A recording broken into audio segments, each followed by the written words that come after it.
Hi hello నమస్తే welcome to మన 9 TV. నేను శంకర్ గౌడ్.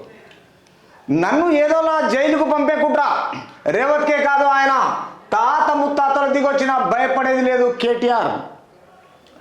ఇప్పటికే నాపై 6 సార్లు కేసులు పెట్టి జైలుకు పంపే ప్రయత్నాలు. ఫార్ములా ఈ అంశంలో రేవత్ పైన కేసు పెట్టాలి. రైతు భరోసా పథకం కోసము రైతులు సెల్ఫ్ డిక్లరేషన్ ఇవ్వడం ఎందుకు? వారిని మోసగించే ఉద్దేశం, రైతు భరోసాను కుదిరించే ప్రయత్నం. సో ఇక్కడ ఏమంటుండంటే నన్ను ఏదోలా జైలుకు పంపే కుట్ర. అరే ఆయన పంపిస్తే నీ కుట్ర ఎట్లయితుంది? ఆయన పంపాలని ఉద్దేశం ఉంటే నువ్వు ఎట్లా జైలుకు పోతావు? అంటే మన జోకర్లా ఇదేమన్నా, లేకపోతే మన రమ్మి ఆడుతున్నారా? ఆయన నువ్వు ఏదైనా తప్పు చేస్తేనే, ఆ తప్పు చట్టానికి దొరికితేనే నువ్వు జైలుకు పోతావు. దాని మీద ఆయనకెందుకు నన్ను ఏదోలో జైలుకు పంపే కుట్ర? అంటే ఏదో పంపాలంటే ఊరికే పంపుతారా? అంటే అంత ఈజీగా ఉన్నాయి ఆ చట్టాలు? గవర్నమెంట్ అంత ఈజీగా ఉన్నదా? అంటే నువ్వు ఏ తప్పు చేయలేదా? ఏ తప్పు చేయనప్పుడు నీకెందుకు భయం అవుతున్నది? ఎందుకు ఈ విషయాలు ఏదోలా జైలుకు పంపే కుట్ర చేస్తున్నాను అంటున్నావు పదే పదే?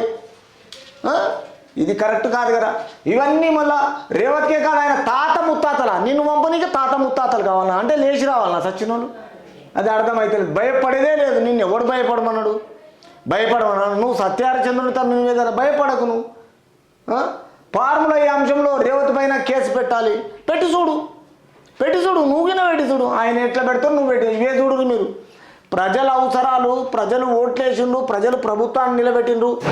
ప్రభుత్వం కొనసాగాలి, ప్రజల ముందుకు పోవాలి, ప్రజలకు మంచి చేయాలి, ప్రజలకు ఏదో ఒకటి రాజకీయ పరంగా మంచి చేయాలని విధిని వదిలిపెట్టేసి ఈరోజు మళ్ళా ఒకరికొకరు తాత ముత్తాతలు నన్ను జైలు వెంప కుట్ర ఇవే జరుగుతూ ఉన్నాయి తెలంగాణ మొత్తం.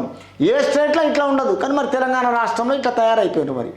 మరి ప్రజలను మోసం చేయాలని చూస్తున్నారా, లేకపోతే మీరు కావాలని మోసం చేస్తున్నారా? అది ఎక్కడ అర్థమవుతలేదు. రైతు భరోసా పథకం కోసం రైతులు సెల్ఫ్ డిక్లరేషన్ ఇవ్వడం ఎందుకు? రైతు భరోసా కొరకు సెల్ఫ్ డిక్లరేషన్ ఎవరు ఇస్తున్నారు? రేపు తెలుస్తుంది, ప్రజలు నిర్ణయిస్తారు కదా. కొంచెం ఓపిక పడితే అయిపోతుంది. వారిని మోసగించే ఉద్దేశము, రైతు భరోసాను కుదించే ప్రయత్నం. కుదిస్తే ఊరుకుంటారా? అంటే రైతులకు ఏం తెలియదా? తెలంగాణలో లేరా? పోనీ తెలంగాణ ప్రభుత్వంలో వీళ్ళు మోసం చేయాలనుకుంటే మోసపోతారా? ఏంది అర్థమవుతలేదు. తనను ఏదో రకంగా జైలుకు పంపాలని కాంగ్రెస్ ప్రయత్నం చూస్తుందని, ఇప్పటికే తనపై కేసులు నమోదు చేసేందుకు 6 సార్లు ప్రయత్నించిందని బీఆర్ఎస్ వర్కింగ్ ప్రెసిడెంట్ కేటీఆర్ పేర్కొన్నారు. రేవంత్ రెడ్డికి కాదు, ఆయన తాత ముత్తాతలు దిగొచ్చినా కూడా భయపడేది లేదని వ్యాఖ్యానించారు.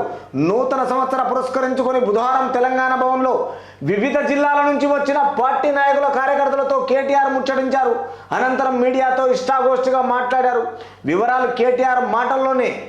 అంటే తాత ముత్తాతలు వచ్చినా ఆయన భయపడేది లేదంటే ఆయన ఎవరు జైలుకు పంపారంట. నువ్వు జైలుకు పంపేదేంది?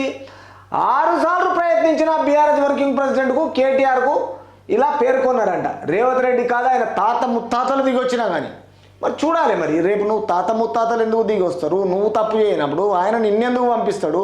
నువ్వు పోవాలని ఎందుకు ఉంటుంది? తర్వాత ఇది నూతన సంవత్సరాన్ని పురస్కరించుకొని బుధవారం తెలంగాణ కార్యకర్తలంతా నీ దగ్గరికి రావడం ఏంది?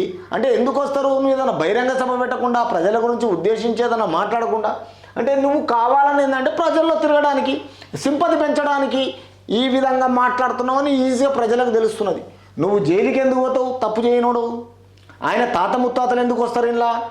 ఈ విధంగా ఈ విషయాన్ని ఎందుకు తీస్తున్నావు పదే పదే? జైలుకు పంపే కుట్ర నిన్ను ఎందుకు కుట్ర? నువ్వు తప్పు చేయనప్పుడు ఆ కుట్ర ఎందుకు ఆయన పంపుతాడు? ఆ కుట్ర ఎందుకు చేస్తాడు? నువ్వు ఎందుకు పోతావు? అనంతరం మీడియాతో ఇష్టాగోష్ఠిగా మాట్లాడారు. ఏ మీడియాతో మాట్లాడినా నువ్వు తప్పు చేయనప్పుడు భయపడవలసిన అవసరమే లేదు. క్లారిటీగా ఏ స్టేట్ అయినా ఎవరైనా పర్లేదు.